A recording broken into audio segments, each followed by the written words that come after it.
Hello everyone, my name is Jack Edwards and welcome to my YouTube channel. This week in the UK it's Mental Health Awareness Week, which incidentally coincides with the start of this year's A Level, GCSE and undergraduate exams. So instead of, revising for my own exams, I thought today I would fuse those two concepts into a perfect coupling.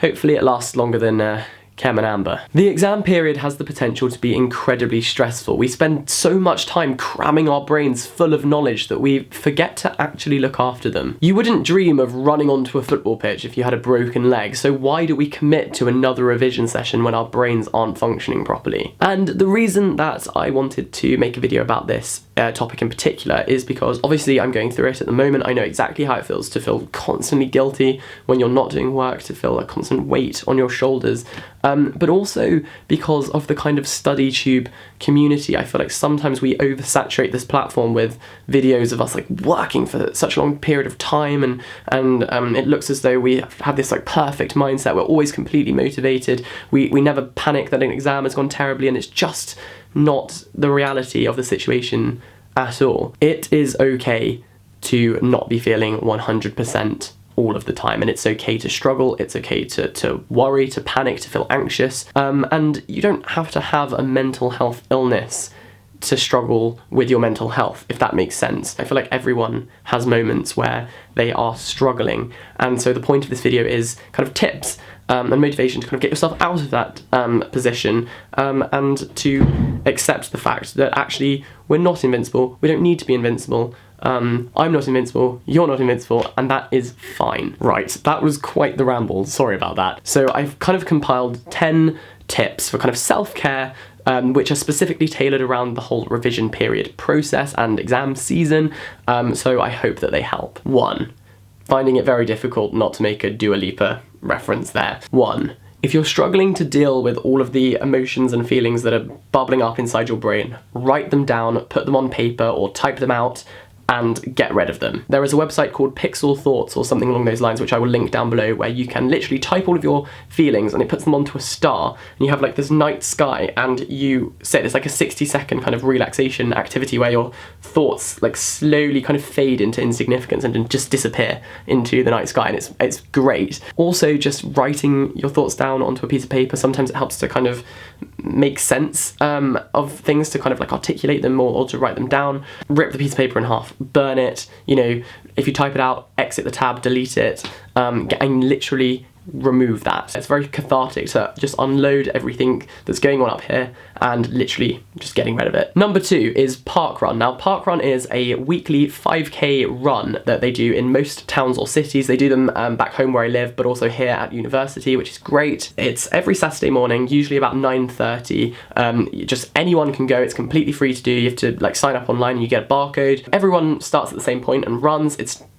You can make it competitive if you want it to be competitive, but it's really, there's no pressure, especially if no one knows that you're doing it. Like, the only time that you would be logged is if you finish it and you scan at the end. So, if you're not happy with the time that you ran or you didn't manage to finish, no one will ever know unless you let them know. I personally find that running is really, it's a good release of, like all of your energy. All you can think about is running and how like shattered you are, and it's really calming, so I would really recommend parkrun. 3. Plan something to do before you go to bed in advance. Take some time, plan in advance what time you're going to go to bed, try and get a kind of routine, and then in the hour or so before you sleep, just do something a bit more chilled, and you'll sleep so much better, wake up feeling fresh again. Revision feels like less of a chore, especially if you have something to look forward to, and just relax, unwind, and go to sleep. Number 4, sometimes planning your revision can be quite overwhelming because you think, oh god, I've got this whole textbook to cover, I've got all of these tasks that I need to do and so little time to do it in.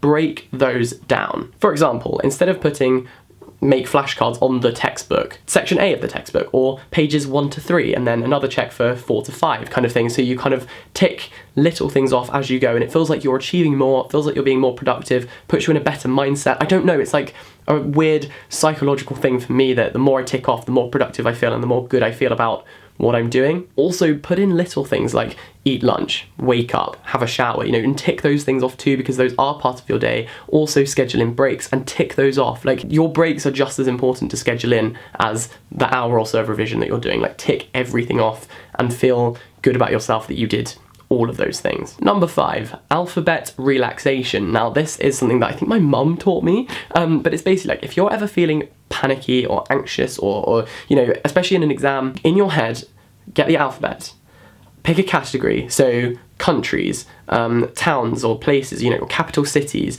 animals, anything like that, something that's really easy that you know loads of different things for. Go through the alphabet, letter by letter, and think of something that begins with each letter. You just stop, remove yourself from the situation, go through the alphabet, and just name thing by thing. I feel like focusing your brain entirely on something else that's quite easy to do, it just clears your head a little bit. I don't know, it works for me. Number 6 is about social media use. Now, I don't know about you, but I find myself just, if I've got my phone next to me, I'm checking it all the time, just to, you know, refresh my Twitter feed, like check how many likes I've got on an Instagram post. Like, it's just so unnecessary because one big check, so for example, planning an hour to just look at social media is fine, and it's more constructive and more productive than looking at it every 5 minutes and just checking it and just checking it and just checking it, because those times will add up to way more than the scheduled gap that you have, if that makes sense. Enjoy it, make the most of that time, and just lose yourself in that and don't feel guilty about it. I tweeted out asking for suggestions for this video, and a lot of people said that they just feel guilty all the time, that they're not revising, and I completely empathise. That's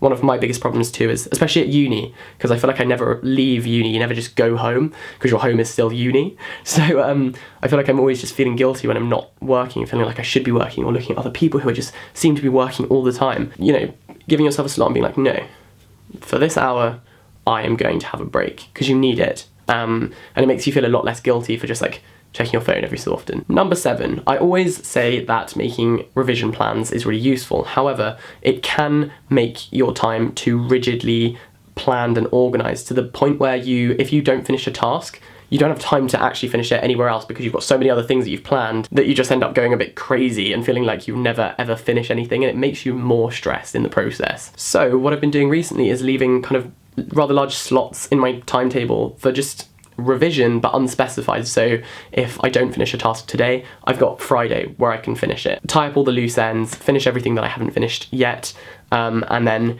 I just feel a bit more, you know, in control of everything.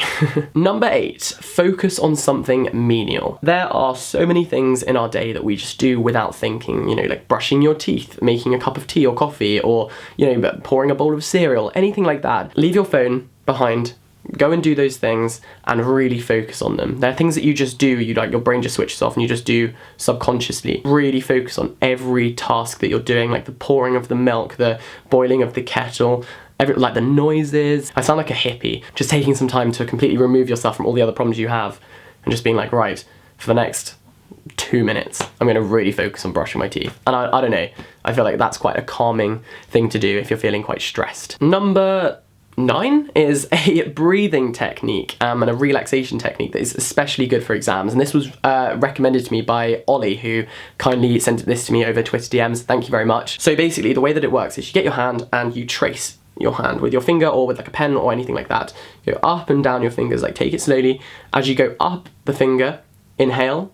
As you go down, exhale. And then you just keep doing that. You really focus. You could do it on both hands. I think that's one really good thing that you could do in an exam. And just breathe, calm down, and go again. And hopefully things won't seem quite as overwhelming after you've taken a second to yourself. And number 10 is make plans with the people that you love. You know, don't change your whole life because of exams. You know, still go to the pub, still go out for dinner, go and play that game of rugby or go and play tennis, you know, all of those things, especially if you schedule them in advance so that you don't feel too stressed and you know that you've got those things to look forward to. Don't change your whole life because you have to do exams, or you'll end up resenting them and just becoming a shell of the person that you were. You know, keep up with all of the things that you're passionate about. You don't have to sacrifice your whole life for exams. And hopefully that is 10. I always manage to somehow miscount or like miss one off, but hopefully that was all of them. Thank you very much for watching this video. I hope it helped. I hope it served as just a quick reminder that you are number 1. Look after yourself. Your brain needs to be functioning, your brain needs to be working, your mind needs to be balanced and happy and prepared. I wanted to make this video for Mental Health Awareness Week just to remind you that everything is going to be okay. Your exams will be fine, even if it feels like the content for your course is overwhelming. There's so much that you've got to do. Eventually it falls into place, I promise. When you take those exams, you will be the best you will ever be at that subject. So embrace it. You know so much right now, so much more than you think you do. You're gonna smash it. So good luck. I'm wishing you all the best. If you liked this video, don't forget to give it a like, and you can subscribe for more. We just hit 40,000 subscribers, which is blowing my mind a little bit, so thank you so much for that. I really appreciate it. What? All of my social media links will be in the description if you want to go and procrastinate and just look at those. If you're on your social media break, follow me. I'll be on one too, probably.